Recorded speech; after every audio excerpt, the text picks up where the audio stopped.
Welcome back to another episode here at Mastering Light headquarters. We are assembling the Cine Expansion Kit and go through every single step one by one. We will be starting with the bottom base panel and then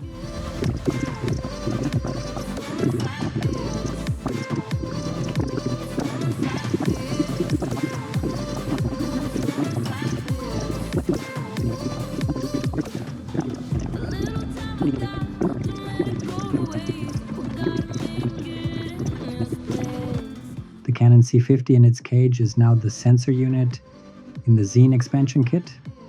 The kit is also available with custom left side panels for the SONY FX3 or FX30 and Nikon ZR.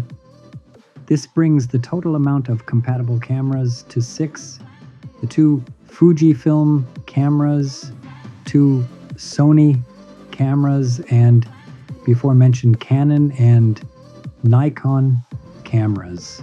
This project could have not been brought to life without a strong partner. In 2017, SmallRig founded the Dreamrig program, where up to now over 260 creative photographers and filmmakers joined forces to bring their ideas of useful products to life. In the last 2 years, my journey with the Dreamrig team has been a blast. Thank you.